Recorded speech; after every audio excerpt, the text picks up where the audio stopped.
আসসালামু আলাইকুম। শ্রীলঙ্কার আরো একটি নতুন সকালে আপনাদেরকে স্বাগতম। তো বন্ধুরা, আমরা এখন বেরিয়ে যাচ্ছি নতুন পথে, নতুন উদ্দেশ্যে। 2টা দিন ছিলাম এই সিগিরিয়াতে, এই রেগি প্যারাডাইসে। খুবই ভালো লাগছে। তো বন্ধুরা, সিগিরিয়া ভ্রমণটা শর্টকাটলি শেষ করে আমরা বেরোচ্ছি মান্নারের উদ্দেশ্যে। মান্নার এটা হচ্ছে একদমই ইন্ডিয়ান বর্ডারের পাশে। আমি তার প্রথম বন্ধু, আর তার দ্বিতীয় বন্ধু হচ্ছে ফেসবুক।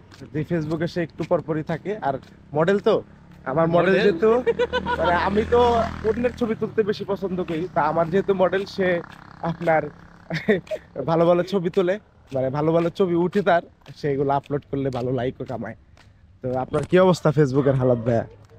ফেসবুক না পাই সেলিব্রিটি ফেসবুক ভাইয়া, পুরো সেই লাইক পায় ফেসবুকে। হ্যাঁ, পাবলিক আমরা টিকটক সেলিব্রিটি বলে ভাই।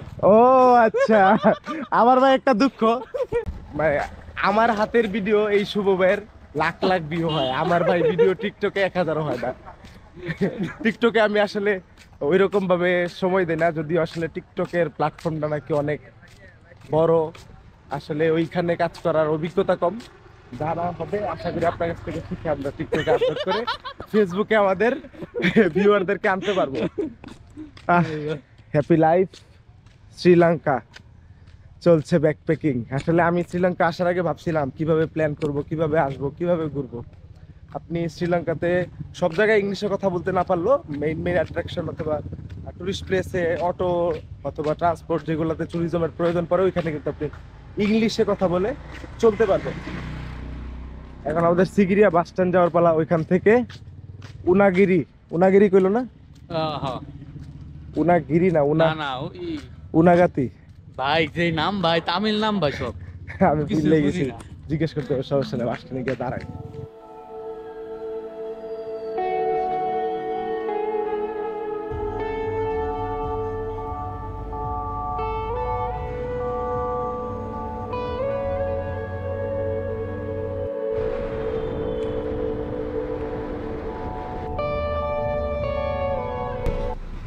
তো এই বাসটা দিয়ে আমরা সিগিরিয়া থেকে দামবুলা পৌঁছাই গেছি। এখন দামবুলা থেকে মান্নারের জন্য ভেঙে ভেঙে যাওয়ার ব্যবস্থা করতে হবে। তারপরে দেখি এখন কোন স্টেশনে যেতে হয়, কিভাবে যেতে হয় জানাচ্ছি। সকালের খানা হয় না, এর মধ্যে দুপুর হয়ে গেছে। তা আসছি পিৎজা হাটে, কিছু খাওয়া দাওয়া করে তারপরে আমরা মান্নারের উদ্দেশ্যে গাড়িতে উঠবো। খাও হচ্ছে কি রাইসের সাথে চিকেন। খাও খাও, মন ভরে খাও।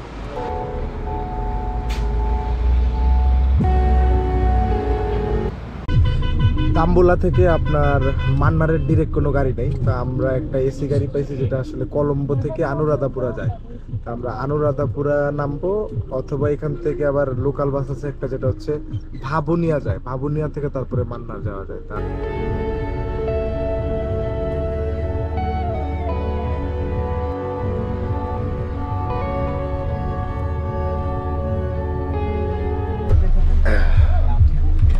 বলতে বলতে 1 ঘন্টার মধ্যে চলে আসছি অনুরাধাপুরা। এখান থেকে মান্নার, অনুরাধাপুরা বাস স্ট্যান্ড, মান্নার জানে, মান্নার বাস স্ট্যান্ড। ও, বৃষ্টি হইতেছে, এই বৃষ্টি, এই রোদ, এই গরম, এই ঠান্ডা, এই হচ্ছে Sri Lanka. Main bus stand Anuradhapura. বৃষ্টিতে ভিজে ভিজে যাচ্ছি, কিছুই করার নাই।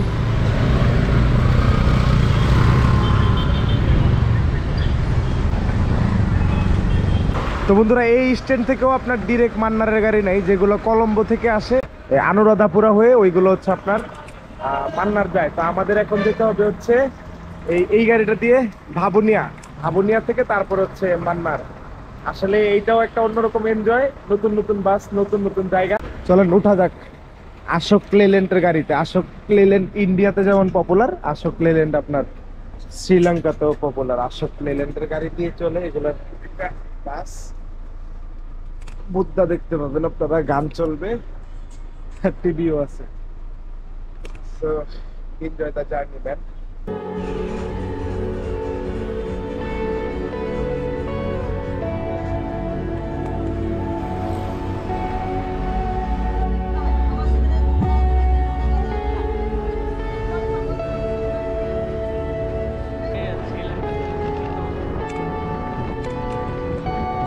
আরো একটা লোকাল বাসের জার্নি শেষ হইল।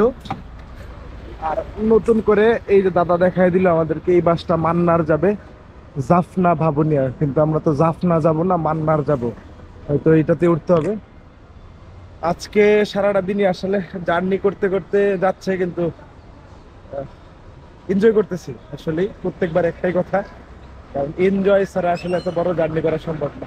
আজকে ওয়েদারটা দেখেন, আকাশে চাঁদ, আর ওয়েদারটা একদম ক্লিয়ার। বৃষ্টি হয়েছে বইলা মানে ভালো একটা ওয়েদার পাইছে আজকে।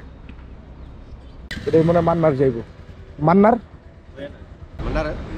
সারাদিনে রেড বাসে জার্নি করা হয়নি, এটাতে অনেক দিনের জার্নি শখ ছিল। রেড বাস SLTB, এটা মনে হচ্ছে যে আপনার ওদের এখানে রেগুলার বাস, মানে হচ্ছে কেউ থাকবে সিট না, এক লোকে দুইটা,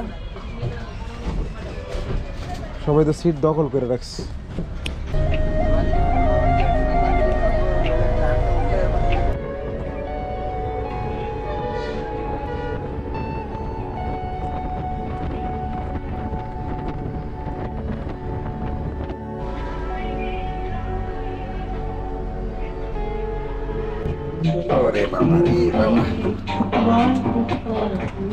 বন্ধুরা,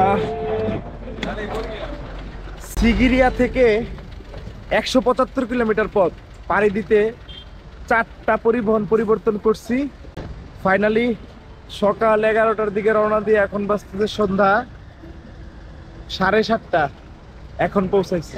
আসলে বিভিন্ন ভেহিকেল চেঞ্জ করার কারণে এত সময় লাগছে, তবু আসতে পারছি আলহামদুলিল্লাহ। এখন কাজ হচ্ছে হোটেল নিতে হবে, থাকতে হবে। হোটেল নিব বাজেটের মধ্যে, তারপরে হচ্ছে থেকে খাওয়া দাওয়া করে, পেটে ক্ষুধাও লাগছে।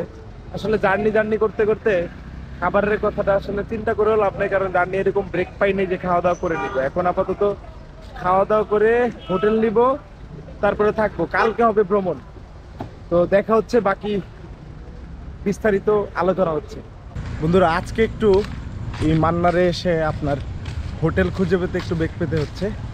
মানে আমরা যে স্ট্যান্ডে ছিলাম এখান থেকে হেঁটে হেঁটে ভাবছিলাম চলে যাব একটা গেস্ট হাউসে, গেলাম, ভালো হোটেল পাই নাই, আর অবস্থাও ভালো ছিল না। এখন বিচের পাড়ে যাওয়ার চিন্তা করতেছিলাম। অনেকে বলতেছে বিচের পাড়ে নাকি হোটেল নাই। এখন কি অবস্থা, কি করা যায় দেখতে হবে। আর আপাতত একটা টুকটুকের সাথে কথা বলে দেখি কারোর ইনফরমেশন নেওয়া যায় কিনা। সো বন্ধুরা, একটা টুকটুক নিলাম 700 রুপিতে, এখান থেকে 10-15 মিনিটের পথ। আসলে এখানে কমিউনিকেশনটা হচ্ছে একটু কঠিন হয়ে যাচ্ছে, কারণ ইংলিশ অনেকে বুঝে না, আর হিন্দিও বুঝে না। আমি আবার শৃঙ্খলা ভাষা, যেটা শ্রীলঙ্কান ভাষা, এই ভাষাও বুঝি না। এর মাঝে, এই ঝামেলার মাঝে, অন্ধকারের মাঝে ছুটে যাচ্ছি নতুন এক জায়গায়, জানি না কিছুই। বিচ আছে নাকি, আসলে সেই জায়গায় গিয়ে আমরা থাকার জায়গা পাবো নাকি দেখা যাক। এই হচ্ছে আমাদের পরিস্থিতি, এক অন্ধকার টুকটুকের মাঝে। বন্ধুরা, টুকটুক ড্রাইভার আর টুকটুক ভাইয়ের সাথে কথা বলা হয়েছে যে বিচে যাব। এখন সে নিয়ে আসছে বিচ সাইড হোটেলে। এখন দেখি এটা বাজেটে হয় কিনা। কাকে মেইনলি বলা হয়েছিল আমরা থ্রি বিচে যাব, সি বিচ। সে ভাবছে যে আমরা থ্রি বিচ হোটেলে যাব, সে থ্রি বিচ হোটেলে নিয়ে পড়ছে। আমরা ভাবছি বিচ সাইডে নিয়ে যাবে, কক্সেস বাজারের মতো বিচ সাইডে। এখন যা দেখি সি বিচ হোটেলে নিয়ে আইছে, আর দেখি যায় লো বাজেট বলে আনছি। সো রুম দেখছিলাম বলতে রুমের বাজেট শুনছি, শুনে আমার আসলে হচ্ছে না। ড্রাইভার কি বললো যে চিপ হোটেল, চিপ 13,000 টাকা চিপ। 13,000 টাকার হোটেলে তো আমাদের হবে না। এই হোটেলের ওনাদের রুমই আছে হচ্ছে আপনার ট্রিপল বেডের রুম, মানে double bed plus 1 single bed, 3 জন থাকতে পারে। ওই রুম হচ্ছে যে আপনার 13,000 টাকা। তা আমাদের তো এই বাজেটে সম্ভব না, আমরা অন্য জায়গায় দেখি। এটাই আসলে এক্সপিরিয়েন্স করতে চাইছি, যে কিছু না জানা অফবিট ডেস্টিনেশনে গেলে যে কি হালত হয়, এগুলো বোঝার জন্যই। তো বাই বাই আপনাকে, বাই বাই। তো বন্ধুরা, ফাইনালি গুগল ঘাটাঘাটি করে একটা হোটেল পাইছি, পার্ল রেস্ট, টপ রেটের একটা হোটেল। তো আসলে এটা হোমস্টের মতোই মনে হচ্ছে আমার কাছে। তো এটার ভিতরে ঢুকি, দিদি বিশাল এক ভিলা বাড়ি, বুঝতে পারছেন। সো বন্ধুরা, আমরা রুমের দিকে ঢুকতেছি। পার্ল রেস্ট মূলত একটা হোমস্টে, আর হোমস্টেটা যে এত সুন্দর হবে এটা আসলে কল্পনাও করি নাই। এখানে আমাদেরকে ওয়েট করতে বলতেছে। কোন দিকে রুম? সেই ব্যাপার না, এদিকে রুম। আসলে পরিবেশটা সুন্দর, খুঁজলে কি না পাওয়া যায়। শুভ চেষ্টা করছি বলে পেয়ে গেছি। রুমে তো দেখেছে বেড আছে, ও এসিও আছে। দিদি AC working? Not working. Okay, that's আমাদের একটু কমে দিছে মনে। Room spray. তো বন্ধুরা ফাইনালি রুমে তো উঠতে পারছি। 1000 টাকা বা 1100 রুপি গচ্ছা গেছে আমাদের ওইখানে গিয়ে, যেটাই যাক এক্সপিরিয়েন্স হয়েছে। এখন আমরা দিদির এখানে রান্না করতে চাইছিলাম, এটা আসলে ওনার এখানে পরিবার নিয়ে থাকে, বলছে যে তুমি আমার কাছে মানে কনভিন্স করছি অন্তত আমাকে টুনাটা হইলো রান্না করে দেন। মালদ্বীপ থেকে টুনা ফিশের ক্যান নিয়ে আসছিলাম, তো ওইটা দিদিকে দিলাম এবং সে রান্না করে দিতেছে, বাহির থেকে রাইস আনায় দিবে। আসলে পরিস্থিতি। আর এখানে 2টা বেড শুধু আছে থাকার মতো, আর কোনো খেতা কম্বল কিছুই নেই, মশাও আসে, মশারি নেই। ওয়াশরুম, আচ্ছা ওয়াশরুম তো ভালো দিছে দেখা যায়। মানে এদিকের মানুষজন পরিষ্কার চলে বলেই ওনাদের মানে সব কিছু একটু ক্লিন, নিট অ্যান্ড ক্লিন, যেখানে থাকতে ঘুমাইতে আমাদের খাইতে কোনো সমস্যা হয় নাই এখন পর্যন্ত। তো এই আর কি, এখান থেকে বেরোয় একটা পরিবেশ পাইতেছি। নারিকেল গাছ না থাকলে তো আপনার শ্রীলঙ্কা ভ্রমণই হবে না, নারিকেল গাছ থাকবেই। তো আমাদের জীবনালাপ, জীবনানন্দ, ঘুরতে অনেক মজা লাগে, ঠিক না ভাই? ঘুরতে আসলেই মজা লাগে। এরকম এক্সপিরিয়েন্স পেটে এখন পুরো একদম ক্ষুধায় যায় অবস্থা।